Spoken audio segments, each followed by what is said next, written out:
Hey, sorry about the sudden ending, but my battery ran out. So there you go. Such a professional. And I just remembered I dove straight into showing the Usagi Jimbo books. Ooh, lipstick.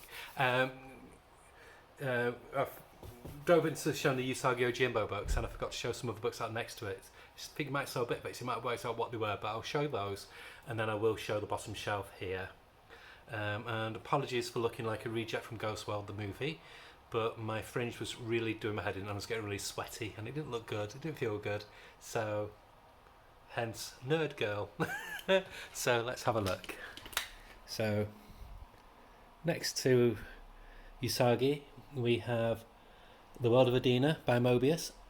Not ready yet, but the artwork is absolutely beautiful.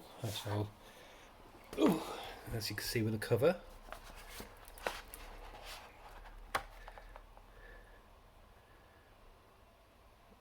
Mobius is one of the world's best artists of comic artists of all time. But once I've got a bit of quiet time, I've got an extra day off this week, so I might use that day to dive into that book. And I've got Monsters by Baron Windsor Smith, another genius of the comics world. And then we've got Live for Arkwright, what I've done a review of before. This is the first two books, and then we've got the new one that came out recently, I think it was this year, again, which I highlighted in a video. Gorgeous black and white artwork in that one. And then we'll move down to the... Hi. Now, oh. Oh, hold on. Oh dear. Ah. Okay. There we go. Oh, ow. I only have a tiny studio flat, so I'm kind of bumping into things. Okay, so I showed you. Let me just. There we go. Excuse the unsightly belly. So I showed you these. So as I was saying, I think it cuts off. So here we got the Something is Killing Children Deluxe collection, which thinks the first 15 issues. Oh, fuck. And then I got volumes 4, 5 and 6 after that, so Something is Killing Children. Then we've got the spin-off series House of Slaughter, the first 2 volumes. Which are those? And then we've got Once a Future King, the complete saga.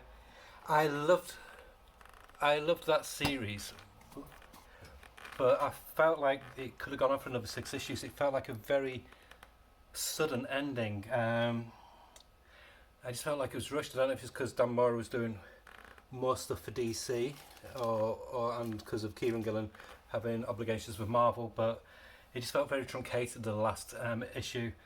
But yeah, I love that series, gorgeous artwork. Berserker, which I'm going to do a review of. I was going to do a video for it today, but it looks like this guided tour is going to take 2 or 3 episodes, so sorry, but here you go.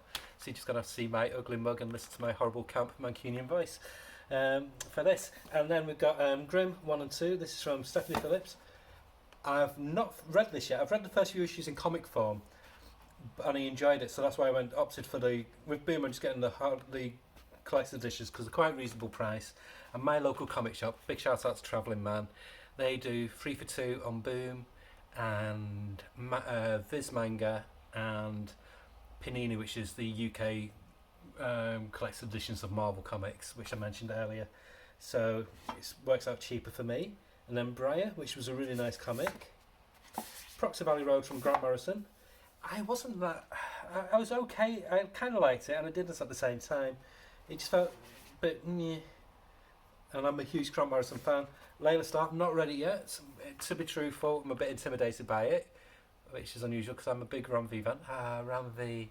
And I think that's maybe why, because so many people sing its praises. I just hope I don't get disappointed with it. I don't think I will, but it is on my list to read before this year ends. And then Bone, one of the. I'm like doing stuff and it's on my face. I didn't realise I'm crap at this. And then, so as I said, Layla Starr, which was this one. And then there was Grass Kings by Matt Kint. Matt Kint I'm hot and cold about. I love some of his stuff, so I've not read this yet, but I got it dead cheap at the Comic Con this year. And they've got Bone, the full saga, one of the world's best comics of all time. Absolutely gorgeous. It's up there in fantasy stakes, in my opinion, with Tolkien, but for comics.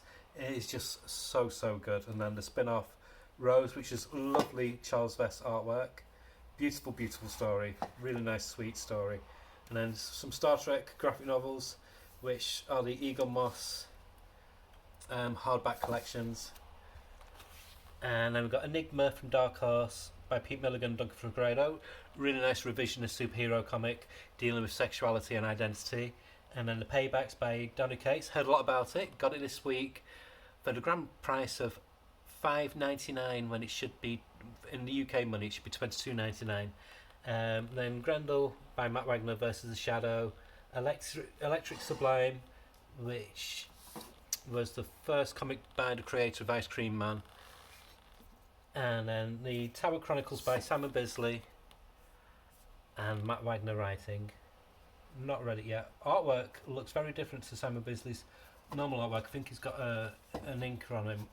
It looks a lot not as chaotic. And then Captain Harlock from Ablaze. And then one of, if not the best graphic novel, it's essential reading. Every school should have it. America are stupid fucks for cancelling this in schools. Why are they trying to hide history? It's essential reading. It's moving. It's compassionate. It's just breathtaking. I've told my daughter that she needs to read it. It's just a superb, superb book. Mouse, complete collection. And then EC Books, two Tales from the Crypt Volume 1 and 2, and Weird Science. Can't beat a bit of good old EC goodness or badness. Complete Adventures of Charlie and Flytrap by Alf Sudam, and Exo Man of War by Matt Kent. Got this again really cheap, about £8 when it should be, I think it should have been about £35. So that was nice. So, oh, hi again. So we'll move on to the next shelf. Let me just move my, let's just plug these Zara boots. Those are quite expensive. So let's move those so they don't get damaged as I crouch down to show you my smallest shelf. Just gonna get a drink. Oh.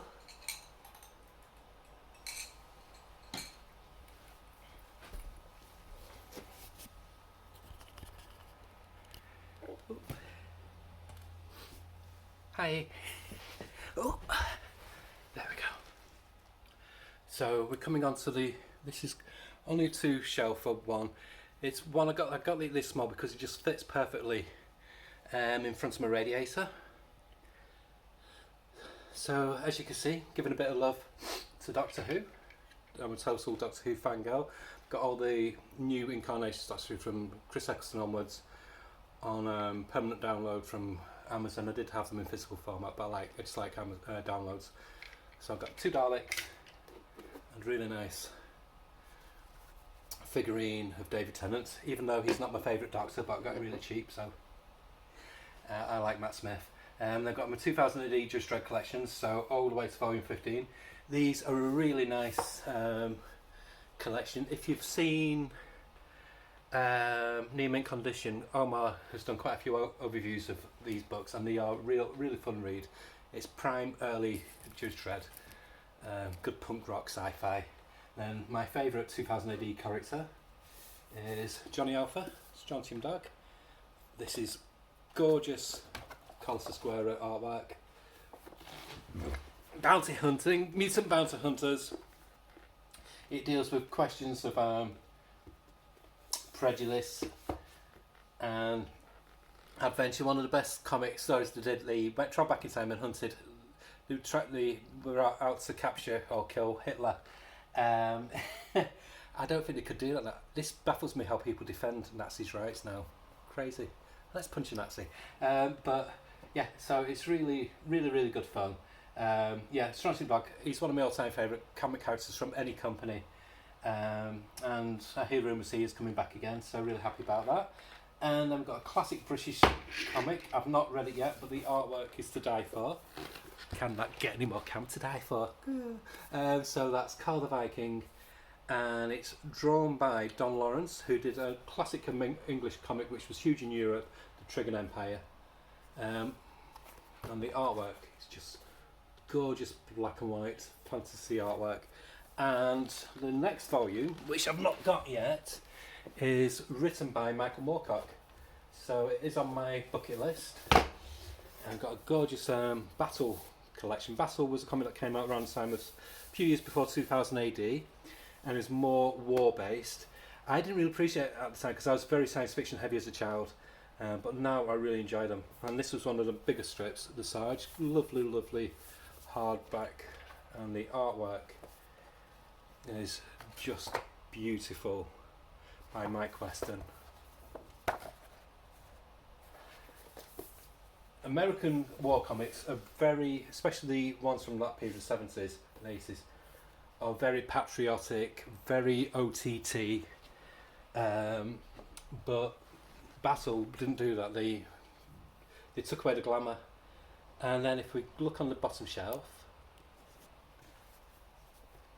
we've got Death Deluxe Edition. This is the Chris Bachalo and Neil Gaiman, the definitive edition. Got that for a really good price. And then I've got the full Sandman Saga. I went for the recent releases of the oversized soft covers. I didn't get the fifth one because I got these instead because the fifth one didn't come out until I wanted to get these. So I got Endless Nights and Sandman Overture. And then this book I did a review of by G. Willow Wilson, Dreaming Waking Hours. Absolutely fantastic, and my favourite representation of a transgender character in a comic, because it's not in your face, it's not preachy, it's just real, just natural. And then another book I did a review of, I did a review of the first part. I should do the other two parts, but it's such an intense read. I have read it, I've just not got around to reviewing it, the rest of it. And that's Luther Strode, complete series by superstar artist nowadays, Tradmore. One of the most violent comics I've read, but one of the most guiltily enjoyable at the same time. And then we've got Jeff Lemire, The Passageway. That's the start of the Bone Saga mythos. I was kind of like meh about that, but I've enjoyed the spin-off series. So, being a bit of a completionist when it comes to stories, I had to buy it. I'll get it back in. Heavy Liquid by Paul Pope. One of the enfant terribles of 90s comics. So this is my image thing here. It's got Righteous First of Vengeance, Volume 1, Nocterra 1 and 2. I think there's a third volume coming out soon. Geiger, this is the collection of the short stories, and that's the first volume. I do recommend the Unmade Universe by Jeff Johns, and the Geiger series is really good, as well as the other spin-offs. Monstrous, I just got the first volume so far. This I just got for $1.99 this week, and that's Bloodstrike Brutalist. I don't like Rob Liefeld. I don't like his universe, but I like Michelle Pfeiffer, so I had to buy it because the artwork is beautiful. And I got Seven Sons by Robert Wyndham and Kelvin Mayo. And then one of my all-time favourite image books, That Texas Blood, which I've recommended before. Brilliant crime noir with almost supernatural trimmings, but it's not supernatural. And then Astro City Metro book, the first volume in that. And an unsung one from Image, what not many people talk about, but I think it's beautiful, by Kurt Busiek again. I just feel fuck. Oh, you're just looking at my naughty bits. So, so we've got the Autumn Lands. This is volume 1. I got both volumes. Apparently, it's on hiatus. Has been for a number of years, and the artwork is just beautiful. It's quite a dense read, but it's quite rewarding. A bit like a grown-up Narnia. But my favourite thing he's ever done, it's Aerosmith by the late great Carlos Pacheco on artwork. This is a beautiful fusion of war story and fantasy. And again, another one I got really cheap for a few weeks ago for a few quid was Rasputin. This is volume 2 by Riley Rossmore on artwork. His artwork's you can see how he is now, but it's slightly different. And I'm bidding at the moment on eBay for volume one of that. When I got that, I'll do a read and a review. And one I did a review of recently, Murder Falcon, made me cry. One of the best graphic novels I've read in a long, long time. And then we've got the question, big question by Bob Fingerman, which part of the minimum wage series, which is that. This is Woody Allen without the controversy. It's New York, slice of life, angsty Jewish humour, perfect, gorgeous artwork as well. And then we've got, oh. There we go. Oh dear, nose is running. So I think I'm going to stop this in a bit and do a third episode. Paper Girls Saga, that collects the first 9 volumes. Saga Volume 10, Black Science Complete Compendium, and Nail Biter, what I did a review of previously. Oop. So, hey, so that's that. No, really? Yeah. And then after that, we shall move on to the final stack of bookshelves, which I'll do in the next episode. Okay, bye.